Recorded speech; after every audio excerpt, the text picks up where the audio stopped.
नमस्कार, मैं ऋषिका सिंह परिहार आज एमपी न्यूज़ के अपडेट सेगमेंट न्यूज़ रूम में आप सभी का स्वागत करती हूं। न्यूज़ रूम में चल रही तमाम बड़ी अपडेट्स को लेकर हम दर्शकों तक पहुंचते हैं, तो आइए पकड़ते हैं हम अपनी अपडेट्स की रफ्तार को और बढ़ते हैं अपनी पहली अपडेट की ओर, जहां इंदौर आईआईटी के स्टूडेंट्स ने एक इलेक्ट्रॉनिक शूज़ को इन्वेंट किया है जो कि अब इंडियन सोल्जर्स के लिए बहुत फ़ायदेमंद साबित होगा। क्या कुछ बड़ी अपडेट है और क्या खास है इन इलेक्ट्रॉनिक शूज़ में, आइए जानते हैं हमारी सहयोगी पायल जी से। क्या खास है पायल? हाल ही में आईआईटी इंदौर के प्रोफेसर ने सेना के लिए एक बहुत अच्छे शूज़ का इन्वेंशन किया है और इन शूज़ से सैनिकों की लोकेशन ट्रैक करने में काफ़ी मदद मिलेगी। इन शूज़ में क्या है कि एक विशेष प्रकार की तकनीक का उपयोग किया गया है और जब जब सैनिक चलेंगे तो उससे इलेक्ट्रिसिटी जनरेट होगी और वो जो इलेक्ट्रिसिटी है एक डिवाइस में स्टोर होगी और इस डिवाइस के माध्यम से सैनिकों की जो है लोकेशन आसानी से ट्रैक हो पाएगी। ये जो डिवाइस है जीपीएस जैसी तकनीक का उपयोग करेगी लोकेशन ट्रैक करने में, जिसे ट्राइबो इलेक्ट्रिक नैनो जनरेटर कहते हैं इस डिवाइस को। और इस डिवाइस का उपयोग और इन शूज़ का उपयोग ना केवल सेना में होगा बल्कि एथलेटिक्स और औद्योगिक क्षेत्रों में भी हो सकता है। साथ ही वो परिवार के सदस्य भी इन शूज़ का उपयोग कर सकते हैं जो अपने बुज़ुर्गों की लोकेशन ट्रैक करना चाहते हैं, या वर्किंग पेरेंट्स भी इन शूज़ का उपयोग कर सकते हैं जो अपने बच्चों की लोकेशन ट्रैक करना चाहते हैं। तो कुल मिलाकर आईआईटी इंदौर ने जो इन्वेंशन किया है इलेक्ट्रॉनिक शूज़ का, तो इससे ना केवल सेना की सुरक्षा बढ़ेगी बल्कि सैनिकों की लोकेशन भी ट्रैक करने में काफ़ी मददगार साबित होंगे ये शूज़। जी, मतलब ये इन्वेंशन अब कमाल कर दिखाया है और इससे अब इंडियन सोल्जर्स के साथ भी वो रहेगा। अब इसी के साथ आगे बढ़ते हैं अपनी अगली अपडेट की ओर, जहां पे सीएम मोहन यादव ने अब सफाई कर्मचारियों को लेकर के नए फैसले किए हैं। अब क्या कुछ बड़ी अपडेट है और क्या फैसला लिया गया है, आइए जानते हैं हमारे सहयोगी शुभम जी से। क्या अपडेट है सर? जी, देखिए, मोहन सरकार ने सफाई कर्मचारियों के लिए बड़े फैसले लेते हुए उनकी जीवन शैली को बेहतर बनाने के लिए कई महत्वपूर्ण फैसले लिए हैं, जिसमें उनकी जो वेतन है उसको 8,000 से बढ़ा करके 18,000 करने का निर्णय लिया गया है। वहीं जो सफाई कर्मचारी विनियमित तौर पर जो आ रहे हैं उन्हें परमानेंट करने का, उन्हें स्थिर तौर पर उनकी जॉब देने का फ़ैसला भी इसमें किया गया है मोहन सरकार के द्वारा। और इसके अलावा उनके लिए एक रिटायरमेंट प्लान भी रखा है, जो कि अगर कोई सफाई कर्मी अगर गंभीर तौर पर अगर बीमार हो जाता है उसके लिए उसमें उन्होंने 5 वर्ष पूर्व ही उसके लिए रिटायरमेंट का प्लान किया हुआ है। वही इसके अलावा उनके जीवन स्तर को बेहतर करने के लिए उन्हें जो रिटायरमेंट है उसके बाद भी उनके जो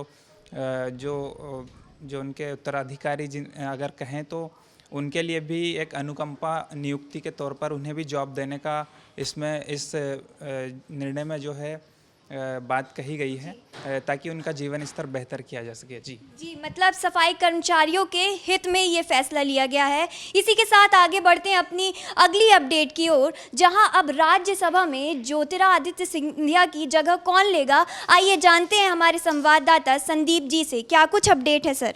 जी देखिए, राज्यसभा चुनाव को लेकर जैसे ही इलेक्शन कमीशन ने तारीख घोषित की है उसके बाद से मध्य प्रदेश के सियासी गलियारों में भी एक खबर चर्चा तेज हो चली है कि आखिर कौन राज्यसभा सांसद बनेगा, कौन ज्योतिरादित्य सिंधिया का उत्तराधिकारी बनेगा।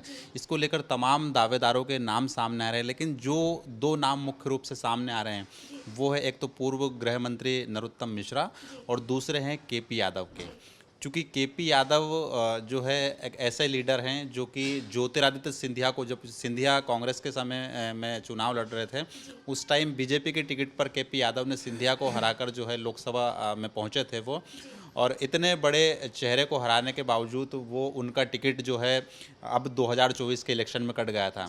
और यहाँ पर केपी यादव को ये आश्वासन दिया था खुले मन से गृह मंत्री अमित शाह ने कि गुना शिवपुरी वालों आप चिंता नहीं करिएगा, आपको ग्वालियर से एक नहीं बल्कि 2-2 नेता मिलेंगे। तो कहीं ना कहीं ये इशारा था साफ तौर पर अमित शाह का कि राज्यसभा के रास्ते जो है बीजेपी का आला कमान जो है केपी यादव को दिल्ली बुला सकता है।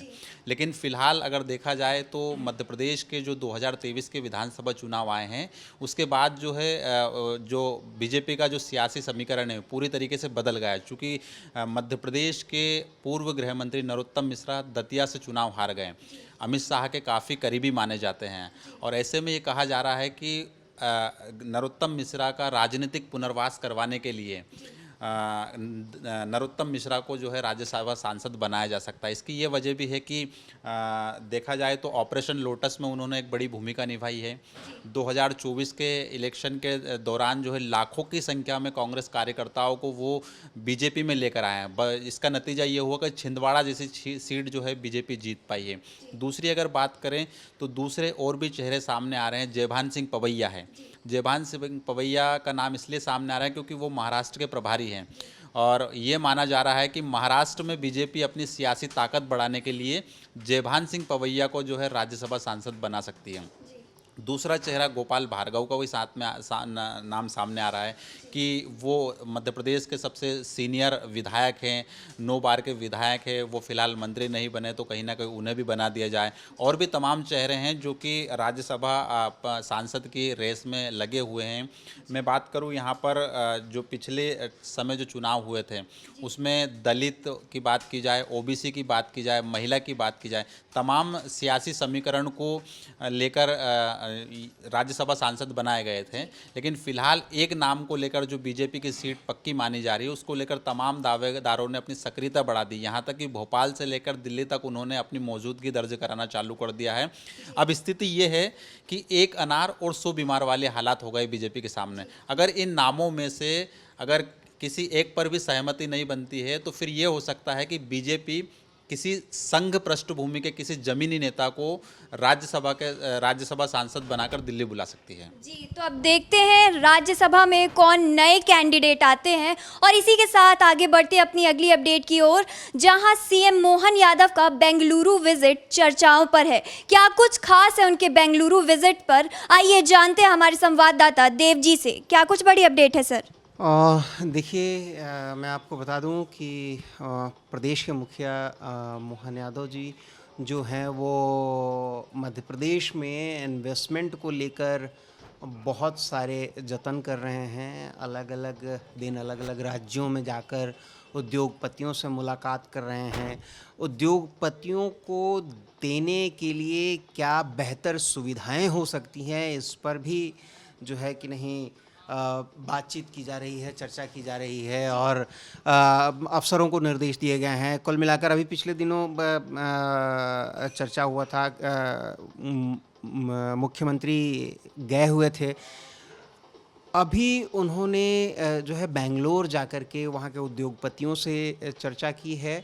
इंटरैक्टिव सेशन रखा है, 1-to-1 बात की है कि मध्य प्रदेश में किस तरह से ज़्यादा उद्योग लगाए जा सकें, इन्वेस्टमेंट आ सके, और कहें तो जॉब्स नए क्रिएट किए जा सकें।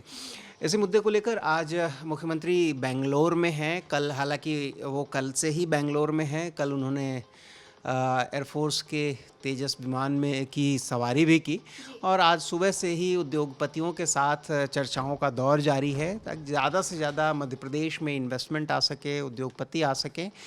और इसके लिए मुख्य रूप से एक फ़िल्म भी तैयार की गई थी। वो फिल्म जो है वहाँ पे प्रदर्शित भी की गई है। एडवांटेज एमपी करके एक फ़िल्म थी जिसको मध्य प्रदेश के अफसरों ने तैयार किया था, और उसको उद्योगपतियों को दिखाया गया कि मध्य प्रदेश में इन्वेस्टमेंट के क्या फ़ायदे हो सकते हैं। वहाँ यहाँ इन्वेस्टमेंट फ्रेंडली इन्वायरमेंट है, और इन चीज़ों को जो है कैसे उद्योगपतियों के बीच भुनाया जा सकता है, इन सारी चीज़ों को ध्यान में रखते हुए एक इंडस्ट्रियलिस्ट से मुख्यमंत्री डॉक्टर मोहन यादव बेंगलोर में चर्चा कर रहे हैं, और इसमें ज़्यादा से ज़्यादा निवेश मध्य प्रदेश में आ सके, इसके लिए फोकस किया जा रहा है। मुख्यमंत्री के साथ मैं कुछ अफसरों के भी नाम लेना चाहूँगा, जैसे राघवेंद्र कुमार सिंह हैं, IAS। उनकी भूमिका, महती भूमिका इस पूरे उसमें हैं, कार्यक्रम में हैं। उन्होंने काफ़ी प्रयास किए हैं कि मध्य प्रदेश में ज़्यादा से ज़्यादा निवेश आ सके। और इन्वेस्ट एमपी का जो प्रोग्राम है वो आने वाले दिनों में मेरे ख्याल से मध्य प्रदेश के लिए एक नया सवेरा साबित होगा और मुख्यमंत्री के ये प्रयास काफ़ी रंग लाएंगे कि ज़्यादा से ज़्यादा जॉब्स क्रिएट करने में मध्य प्रदेश के अंदर। जी, यानी investment advancement in IT sector की बात की गई है। ये थी आज की तमाम बड़ी अपडेट्स और ऐसी ही अपडेट्स के लिए जुड़े रहिए एमपी न्यूज़ के साथ। नमस्कार। एमपी की नब्ज, एमपी का हाल, मध्य प्रदेश की हर खबर एमपी न्यूज टीवी के साथ। लगातार खबरों के लिए सब्सक्राइब करें हमारा YouTube channel MP news TV. Latest updates के लिए बेल आइकन दबाना जरा भी न भूलें।